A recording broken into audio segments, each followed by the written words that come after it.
Hello, BookTube. Well, as some of you will know, if you're watching this channel, Christopher Russell, the BookTuber, I'll leave a link to his channel down below. He is my guest, and he drove here, so we have a car, which I don't otherwise have. So we drove to the Brattle Bookshop, and that was a lot of fun. But then we drove over to Cambridge.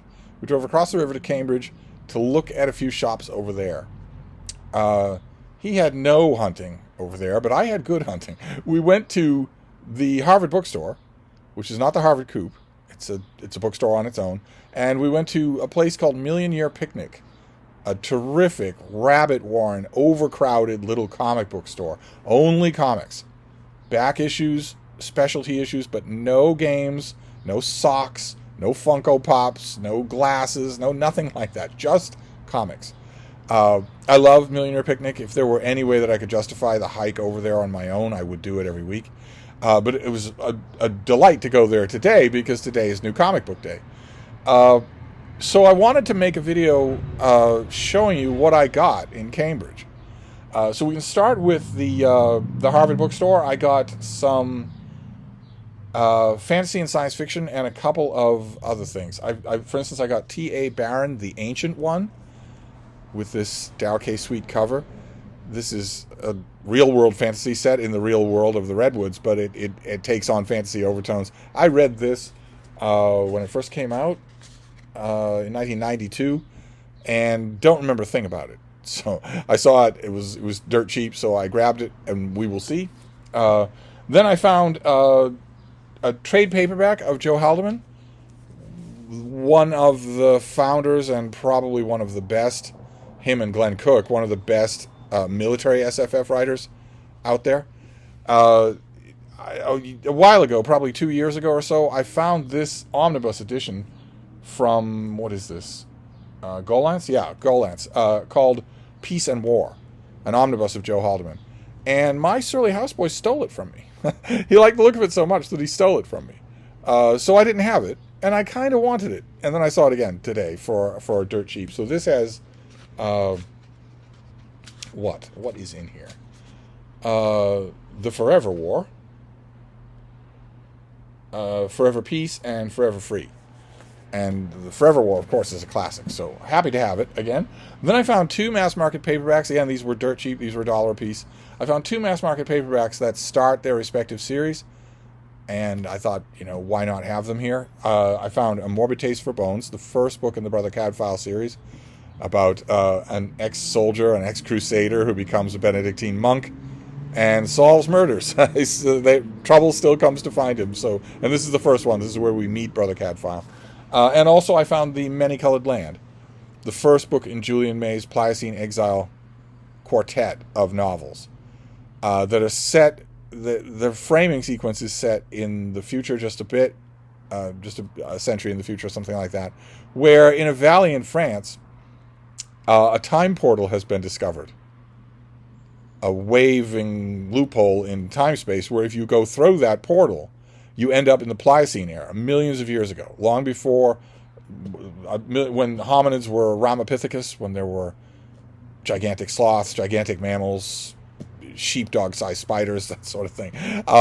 And it's an anomaly, and it's interesting mainly as a curiosity for one big reason. It's a one-way trip. People can go through and they end up in the Pliocene, but they can't come back.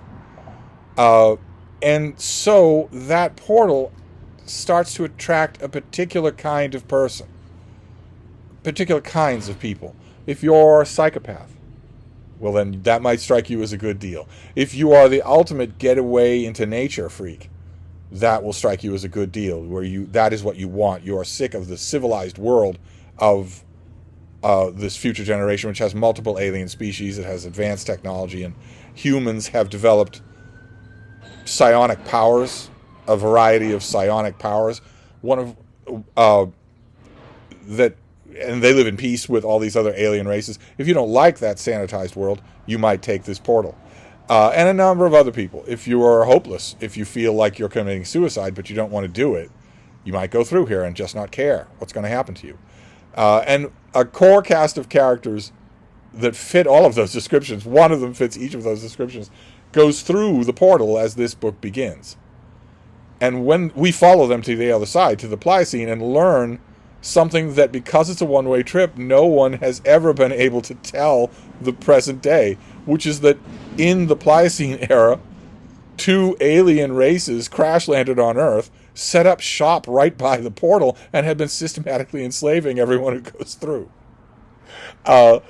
As they create this fantastic civilization in a basin that's the bottom of an ocean now. No one knows that. Our caste are immediately given collars. They're immediately given psionic control collars and made into slaves. But they're a little bit more than that world can handle. And we follow their separate paths, and this is the book that starts it all. And it's terrific. So I'm happy to have another copy of it.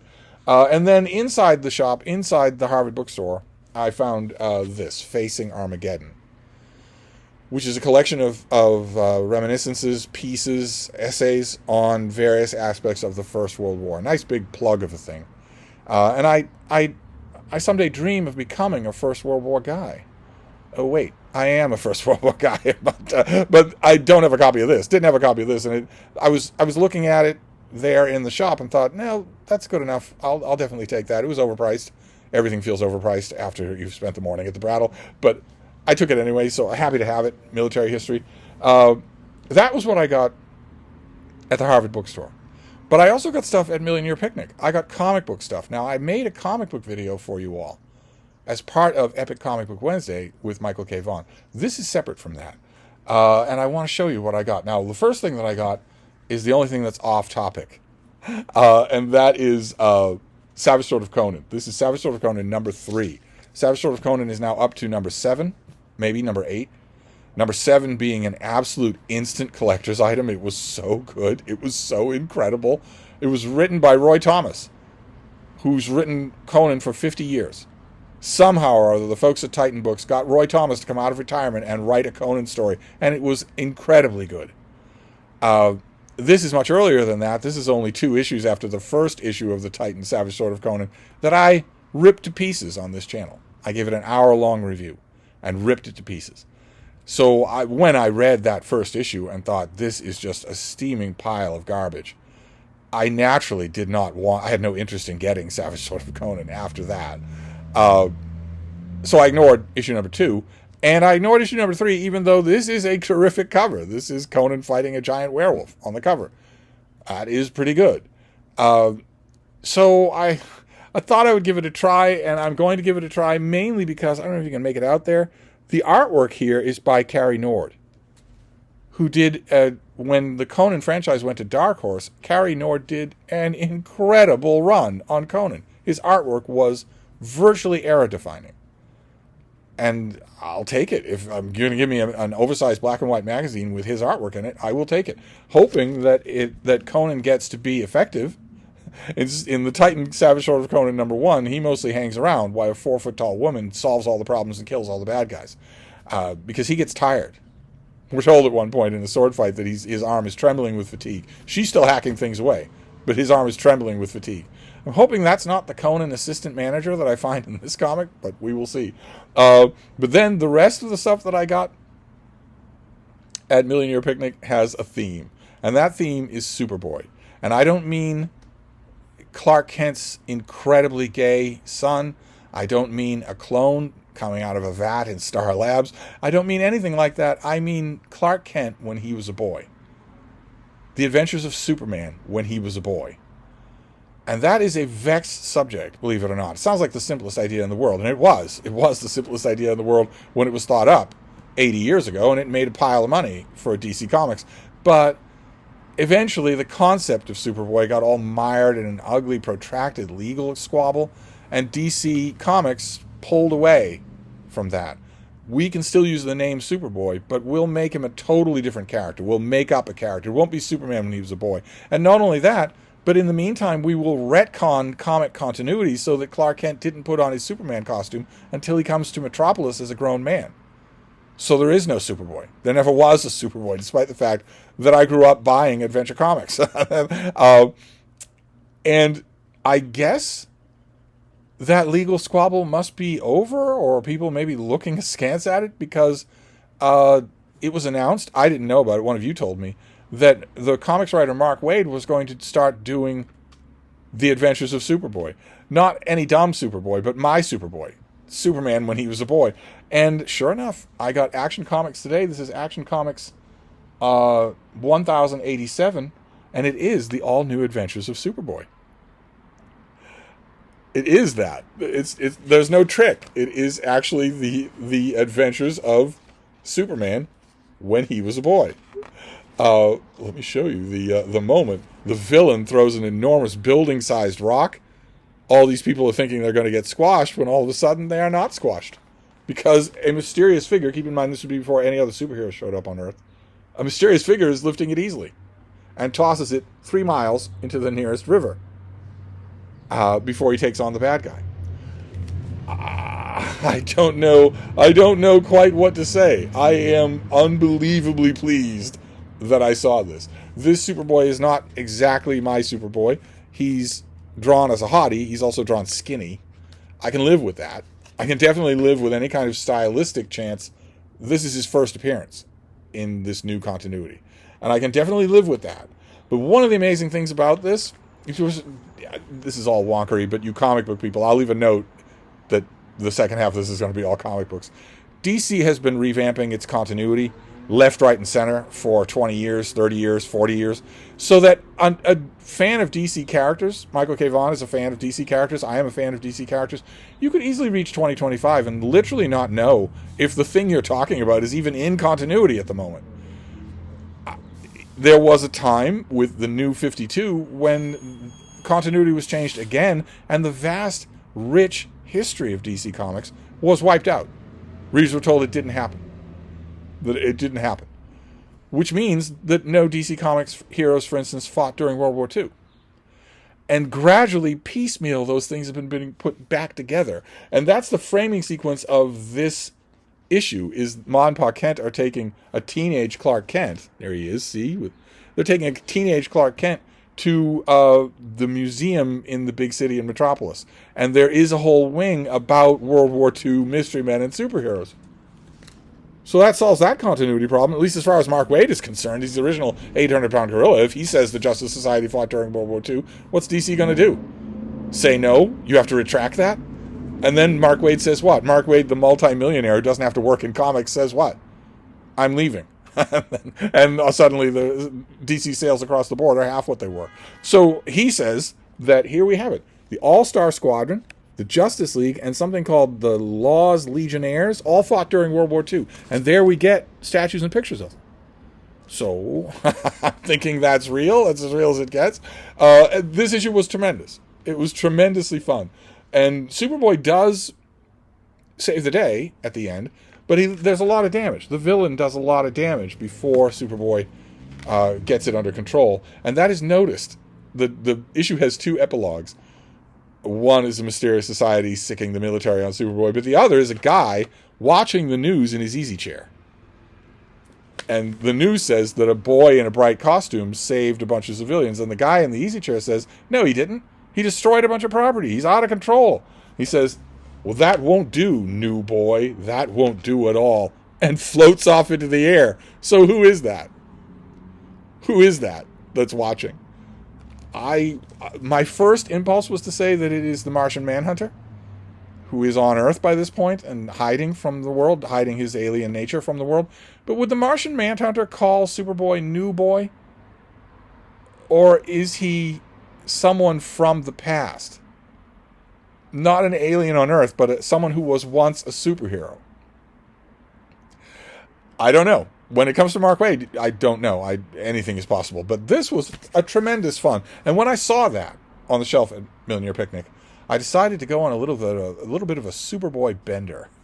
In addition to the new Adventures of Superboy, I also found the old Adventures of Superboy, my adventures, the ones in Superboy and Adventure Comics that I bought with my allowance.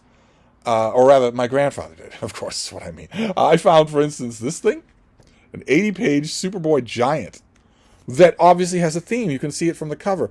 In Adventure Comics and Superboy back in the 50s, Superboy was the only superpowered being in the world. There were no other superheroes. And the writers of Superboy at the time made sure to say that he wasn't, they didn't explicitly say that he was lonely. although he seemed to get a lot happier once his dog Crypto came to Earth, and all of a sudden he wasn't completely alone. But a frequent plot in Adventure Comics and Superboy was to have another superpowered teenage boy come to Earth under one circumstance or another. And Superboy would meet that boy, sometimes fight that boy, often come in to be friends with that boy. That was wonderful. Those were always my favorite issues, except for Crypto issues. Those are my all-time favorite.